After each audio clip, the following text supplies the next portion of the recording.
Peak English Podcast. From Peak English with Class. No, stop. You're joking. You cannot seriously tell me that 4 tiny words will fix my entire conversational flow. I am entirely serious. 4 little words, that's all it takes to stop sounding like a textbook.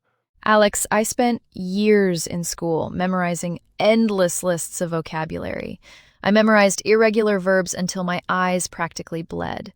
And you're saying I just needed 4 tiny filler words this whole time. Well, yes.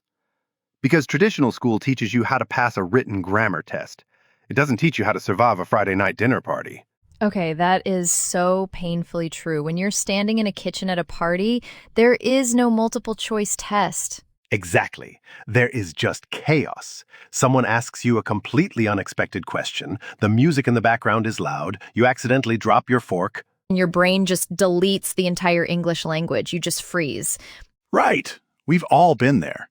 And in that specific moment of panic, knowing the past perfect continuous tense is completely useless.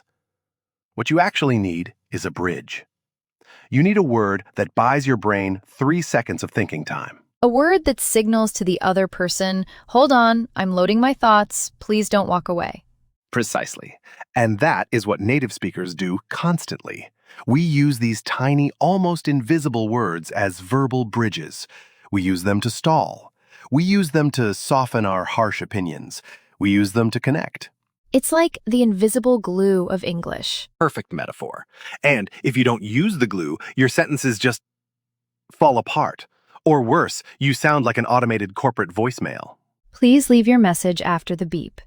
Exactly. And we don't want you sounding like a voicemail. We want you sounding human. Which brings me to you, the beautiful human on the other side of this screen, or headphones, wherever you happen to be listening to us today. Maybe you are currently aggressively scrubbing a burnt frying pan in the kitchen. Maybe you are sitting in heavy traffic, quietly judging the driving skills of the person in front of you.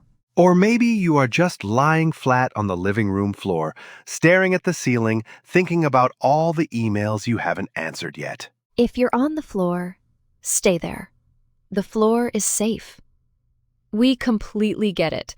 We absolutely do. And wherever you are exactly where you need to be. Welcome back to Peak English, your safe, completely judgment-free zone to learn natural English through real conversations.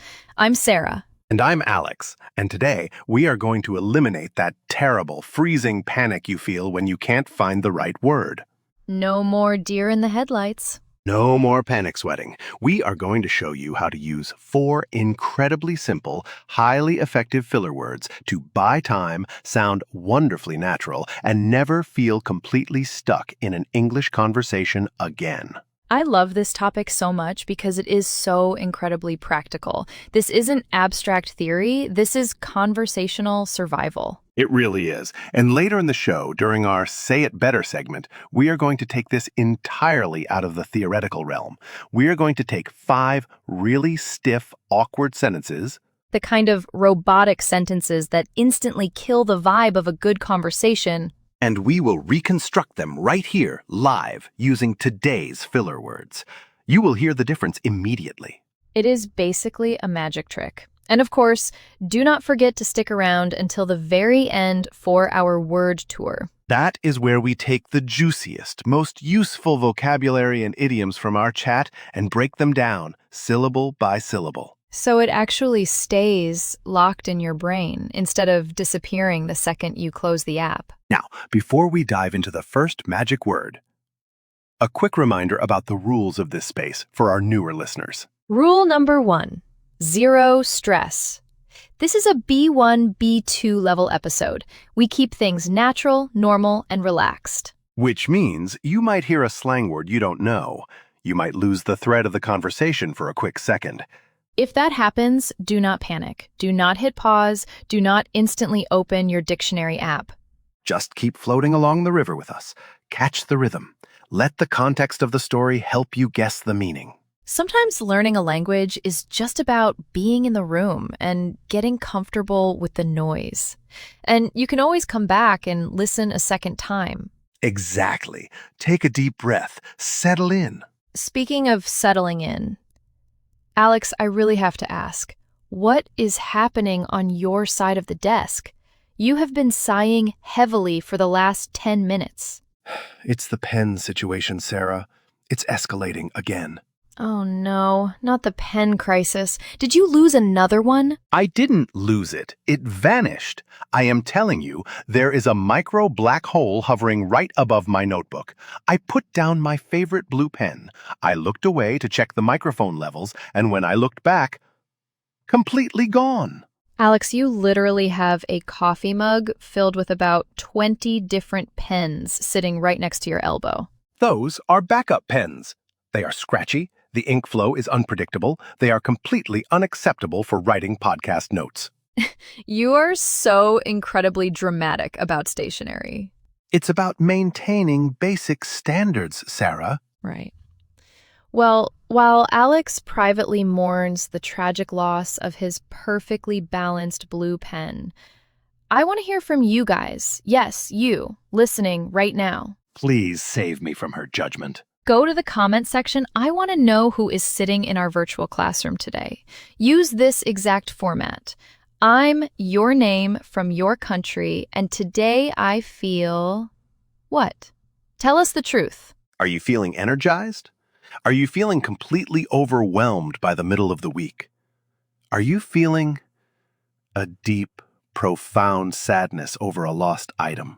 Ignore him. Just drop a comment below and tell us how you are really doing. We read all of them. All right, let's jump straight into the deep end. The first tiny habit. The first magic filler word. And honestly, this is the one I use the most. It is an absolute lifesaver. But before we reveal what it is, we need to talk about the struggle. We need to talk about the silence. Oh, I hate the silence. It deserves capital letters. It really does. Picture this scenario. You are at an event with native English speakers. Maybe it's a networking event or maybe a dinner party. The stakes are high. You want to make a good impression. Exactly. You are holding your little plate of cheese. You are smiling. You feel confident. A dangerous feeling. Very. And then someone turns to you and asks a completely unexpected, direct question.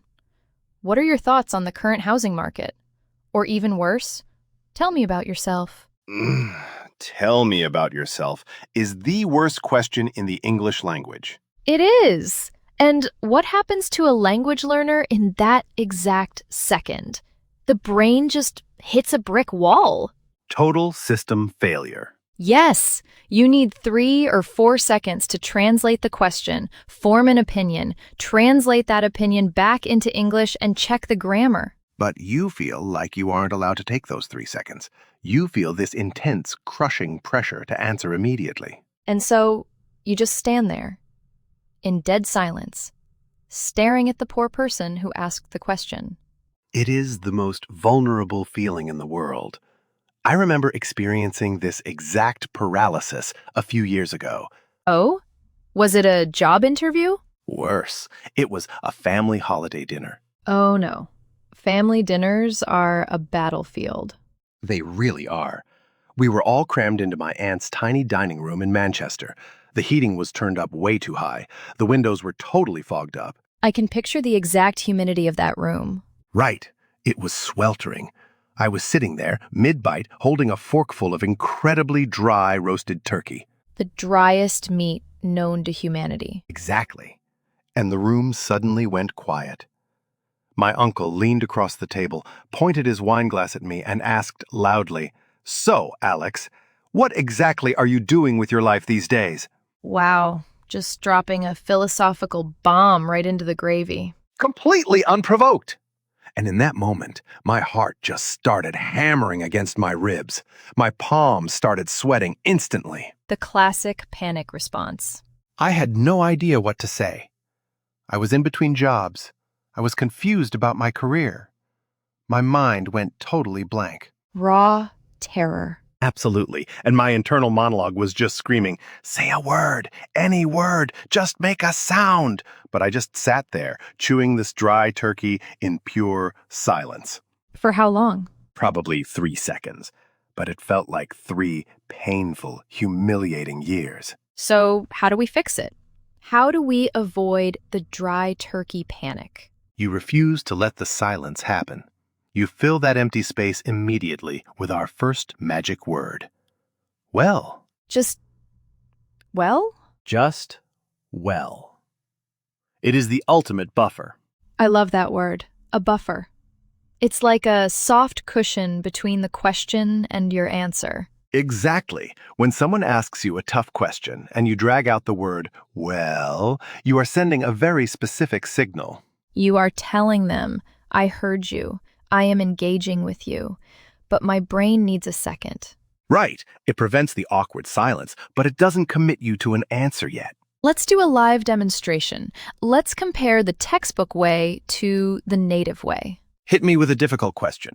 Okay. Alex, why didn't you enjoy the movie we saw last night? Textbook response, I did not enjoy the movie because the plot was confusing. Very robotic, very flat. It sounds like I am reading a Wikipedia summary. Right. Now, do it like a native speaker who was just caught off guard. Well, I just thought the plot was a bit confusing. Do you hear the difference? The well completely changes the texture of the sentence. It makes it sound thoughtful. It makes it sound like I am genuinely reflecting on your question in real time. And you can use it to soften bad news, too, right? Oh, it is the best tool for bad news. If someone asks, do you like this shirt I bought? And you absolutely hate it. You can't just say, no, it is ugly. You say, well, it's definitely a very unique color. The gentle letdown. Exactly. Sometimes it's a tiny pause. Sometimes it's a deep breath. And sometimes it's the only thing keeping you from insulting someone's shirt. So, if you are listening to us while waiting in line for coffee right now, try it today. When the barista asks you a question, don't rush, take a breath, say, well, and claim your thinking time. Moving right along, let's transition to a slightly different type of conversational stress. Oh, I am ready. What is the struggle for habit number 2? The struggle of knowing you are right and knowing the other person is completely wrong. Honestly, that is my favorite struggle. I know it is, but expressing it in a second language is really tricky. It is, because correcting someone inherently creates friction. It feels confrontational. And nobody wants to be the aggressive, confrontational person in the office. Right. Imagine a coworker says, the deadline for the project is Friday, but you know for a fact the deadline is Thursday. The textbook response is just the word no. No, the deadline is Thursday. Ouch! That feels like you just slapped them across the face with a calendar. It shuts the conversation down instantly. It makes the other person feel defensive. Exactly. So we need a word that acts as a shock absorber. We need the word actually. Actually, it sounds so polite, so innocent. It is incredibly polite. Let me paint a picture for you of how powerful this word is. Please do. Zoom us in. Last year, I was working on a huge brand deal for the podcast. We were in this very sleek, modern conference room. Glass walls, uncomfortable minimalist chairs. I know the exact aesthetic. Corporate intimidation. Precisely. And this marketing director, a guy who wore a very expensive suit and spoke way too fast, was clicking through a slideshow. A dangerous combination. He pointed at a graph and said confidently, as we can see, Peak English's main demographic is men over 50. Wait, what? Right! I was sitting there holding a cheap plastic cup of water, completely stunned. He was confidently presenting completely incorrect data about your own show. Exactly. I could feel my face getting hot. My initial raw thought was, are you joking? Have you even looked at our channel? The urge to yell must have been strong. It was. But I couldn't yell. I couldn't say, you are wrong, you didn't do your research. He was the client. The stakes were high. So what was the play? I leaned forward, put the plastic cup down gently and said, actually, our core demographic is mostly young adults. Oh, that is incredibly smooth. It worked instantly. He didn't get defensive. He just blinked, looked at his notes and said, oh, apologies, I must have pulled the wrong file. Because actually doesn't sound like an attack. It sounds like you are offering a helpful little gift of new information. Exactly. You are softening the blow. You are removing the ego from the correction. It's a tiny linguistic pivot. Let's hear a textbook comparison. Sure, imagine I say, Sarah, you are from New York, right? Textbook correction. No, I am not from New York. I am from Chicago. It feels a little cold, a little aggressive. Right, now the native way. Actually, I grew up near Chicago. So much warmer. I don't feel stupid for guessing New York. I just feel like we are having a pleasant chat. It is the ultimate tool for preserving harmony. And harmony is what keeps a conversation flowing. Okay, moving on to our third tiny habit. We have covered how to buy time and how to correct someone politely. What is next on the survival list? Next, we have to talk about how to escape. Escape? Like from a burning building? No, from something much more common and arguably just as stressful, a conversation that you desperately need to get out of. Oh, I know exactly what you mean. The endless conversation trap. Right, because here is the core struggle. You are talking to someone, maybe a colleague, maybe a neighbor, and they are telling you a story. A very long, incredibly detailed story. A story with absolutely no end in sight. And you need to leave. You need to go to a meeting, or you need to go to the bathroom, or you just want to go home. But you can't just turn around and walk away. That is socially unacceptable. Exactly. And you can't just say, stop talking to me, I am leaving now. Because that would make you a monster. Precisely. So, how do you gently interrupt a native speaker? How do you take control of the conversation without being rude? You need a steering wheel. You need the word so. Just so? It sounds too short. It sounds like a punctuation mark. It is short, but it has immense power. Let me take you into a very specific, painful memory of mine. Another one? Your life is just a series of conversational disasters, isn't it? It truly is. This happened at my old apartment building in London. I had just walked home from the supermarket. I was carrying 3 massive, overloaded plastic bags. The kind where the plastic handles are actively cutting off the blood circulation in your fingers. Exactly. My fingers were turning purple. I was standing in the hallway on the 3rd floor, fumbling for my keys, and suddenly, my neighbor's door swings open. Oh no. The hallway ambush. The worst kind of ambush.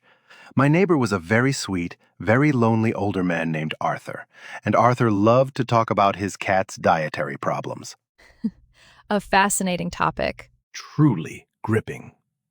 So, I am standing there, arms shaking, holding these incredibly heavy bags. A carton of milk is starting to leak onto my shoe. And Arthur is just talking. Arthur is giving me a full medical breakdown of his cat's stomach issues, and my raw thought was just, my arms are going to detach from my body. I need to get inside. But you couldn't just tell Arthur to shut up.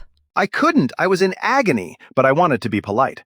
So I waited for him to take a tiny breath. A microscopic pause in the cat story. Right. He paused, and I immediately stretched out the magic word. I said, wow, poor cat. So, I really need to get these groceries into the fridge before this milk explodes.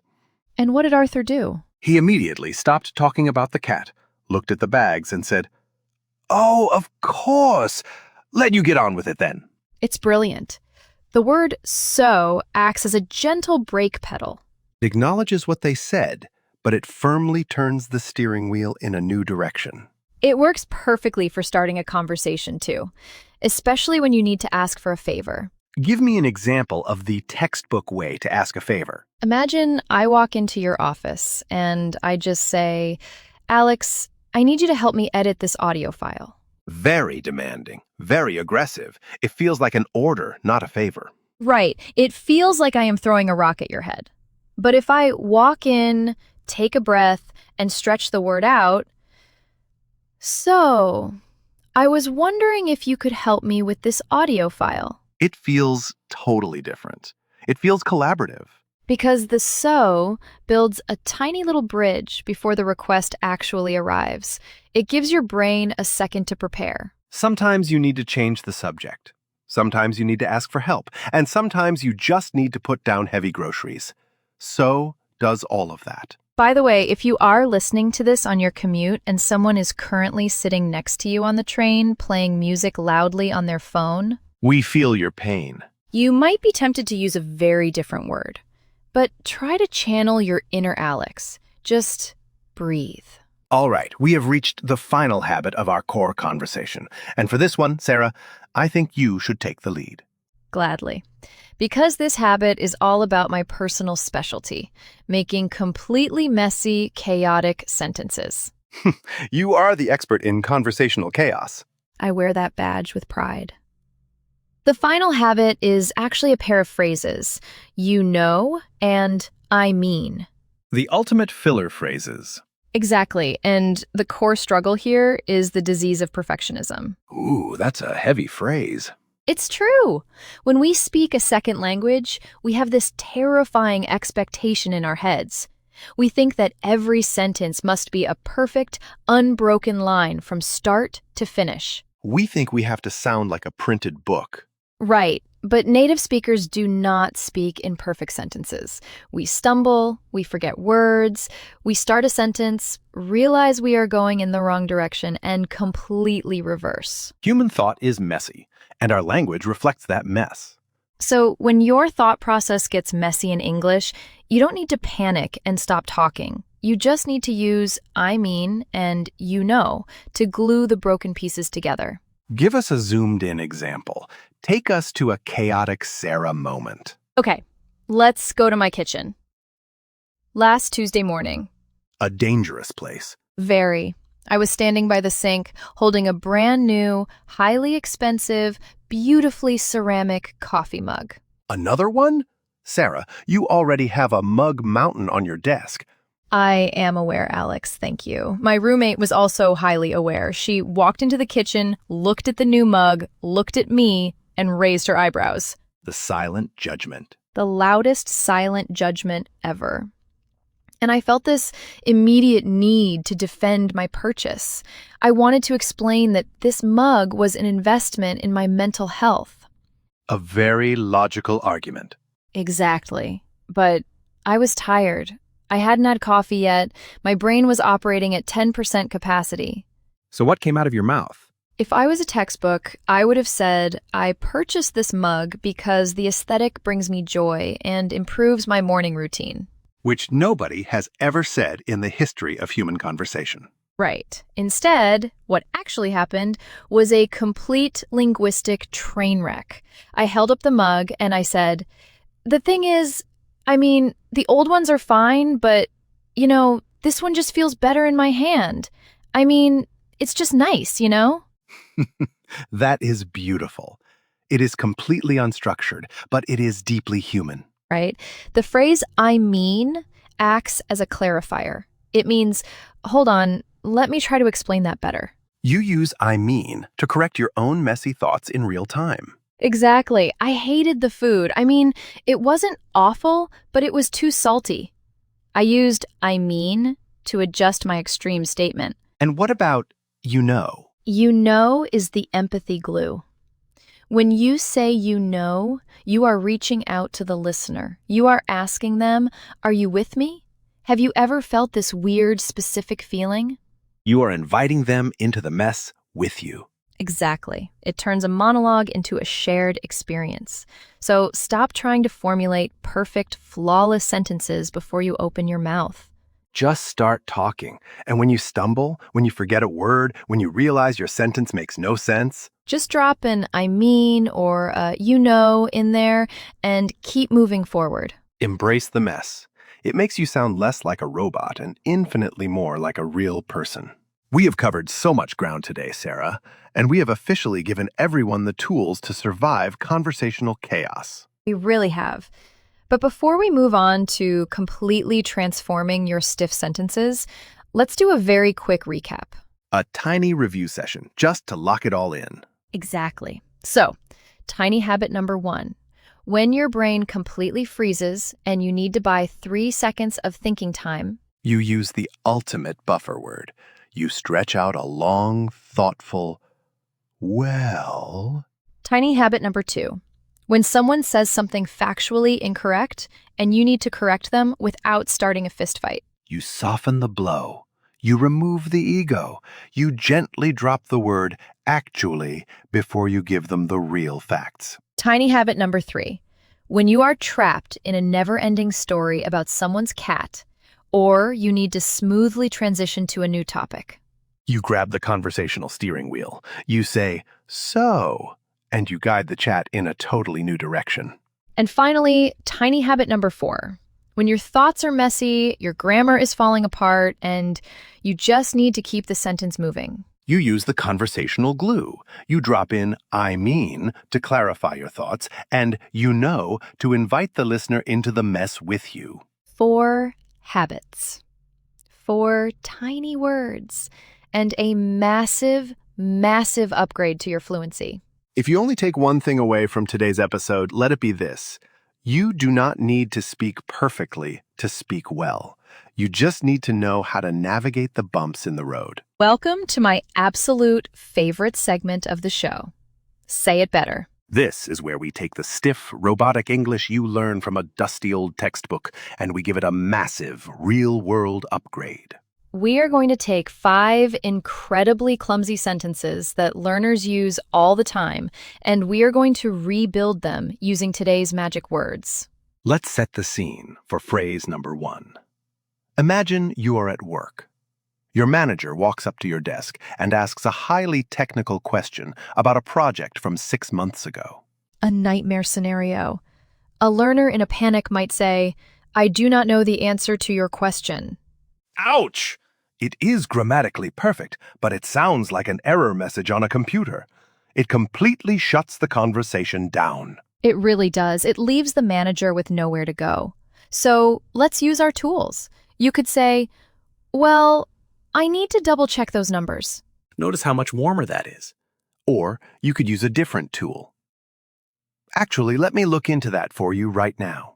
Both of those options make you sound proactive, professional, and completely native. Phrase number 2. Let's imagine you are at a dinner party.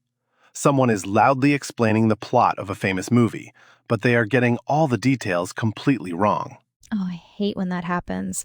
A frustrated learner might interrupt and say, you are wrong about the ending. Very aggressive. You just ruined the dinner party. Now everyone is staring at you and the host is nervously pouring more wine. We want to avoid that. Instead of attacking them, use the gentle corrector. You could say, actually, I think the main character survives at the end. Or soften it even more with a combination, well, actually, I remember it ending a little differently. That is so smooth. You corrected them, but you kept the party vibes completely intact. Phrase number 3. This is a very common one. Imagine you are on a first date. The highest stress environment known to man. Truly, the conversation has completely died. You have spent the last 5 minutes staring at your water glass in silence. A learner might suddenly blurt out, I want to talk about a new topic now.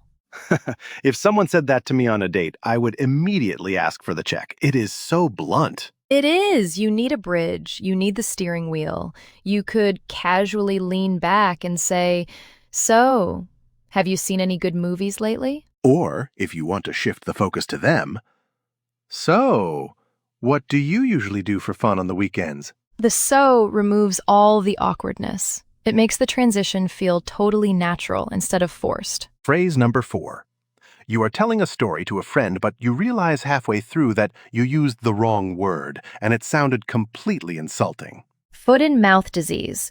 A learner might panic, stop, and say, I did not mean to say that statement. Very formal. Very strange. Instead, use the conversational glue. Just pause, shake your head, and say, that came out completely wrong. Or bring them into the struggle with you. Let me completely start over. Everyone respects a person who can admit they messed up their sentence and try again with a smile. Finally, phrase number 5. You are walking down the street and a tourist asks you for directions to a very specific, obscure museum. A learner, feeling overwhelmed, might say, I am confused by your request. You sound like a Victorian robot. Let's fix it.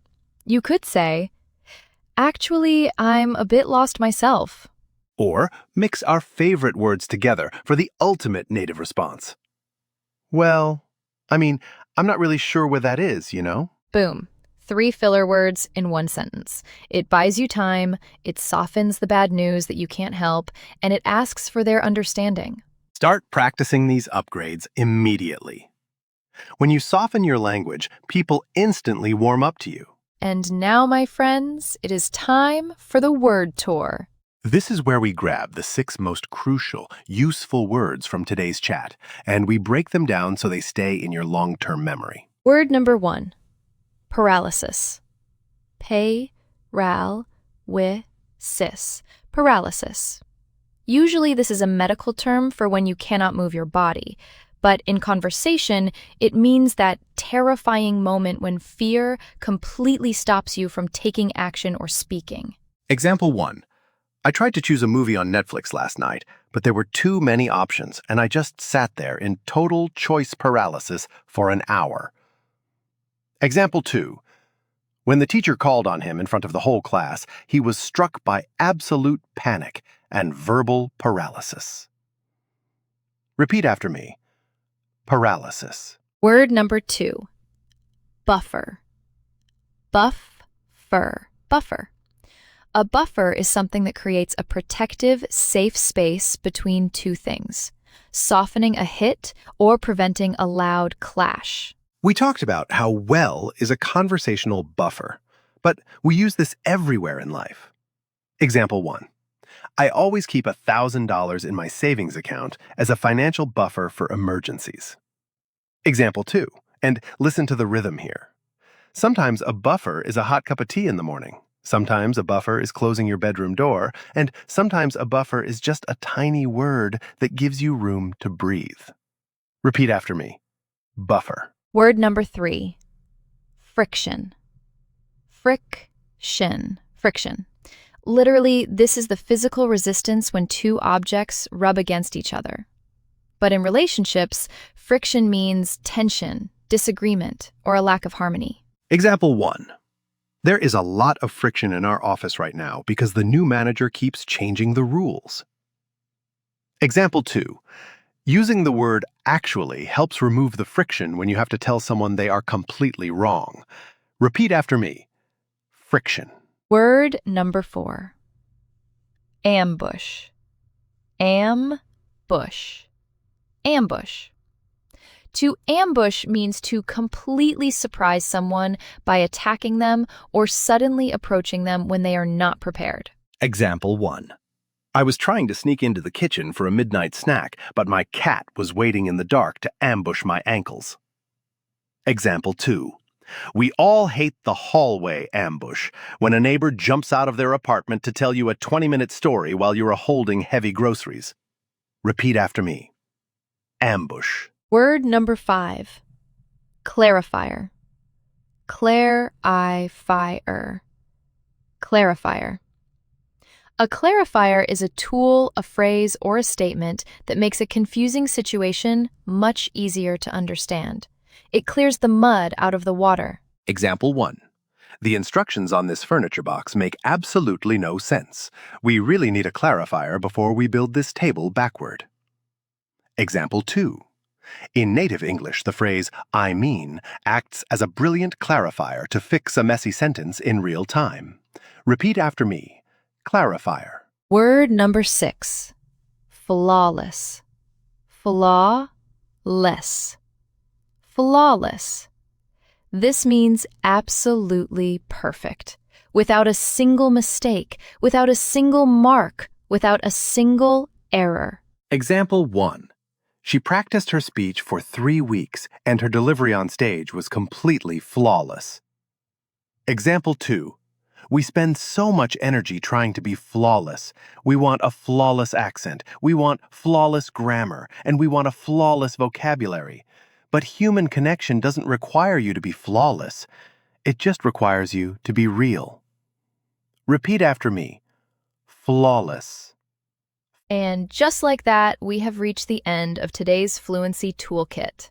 Wherever you are right now, whether you are finally pulling into your driveway, finishing up your workout, or still hiding under the blankets avoiding your responsibilities, We are so incredibly proud of you for showing up and practicing with us today. It is a big deal. it really is. And listen, if you happen to see a blue pen rolling around on the floor near you, please mail it to me. The situation on this desk is getting desperate. Stop begging our listeners for stationery, Alex. I am a man in crisis, Sarah. Anyway, if you enjoyed spending this time with us, please do us a massive favor and hit that like button. It genuinely helps the channel so much. And make sure you are subscribed so you never miss a cozy session with us. Now, if you loved learning how to sound more natural today, you absolutely need to watch our next video. We are going to tackle how to react to surprising news without sounding like a frozen robot. Say goodbye to just nodding and saying, "Oh, okay." If you want to master the art of the native reaction, tap the video on your screen right now to learn about reacting like a native. No way! For real? Go tap that next video, and we will see you over there in a few seconds. This is Sarah. And this is Alex. You've been listening to the Peak English Podcast. Bye, everyone! Your progress doesn't end here. To continue advancing your Speak English skills, click on the next video or explore the additional videos we've thoughtfully selected for you.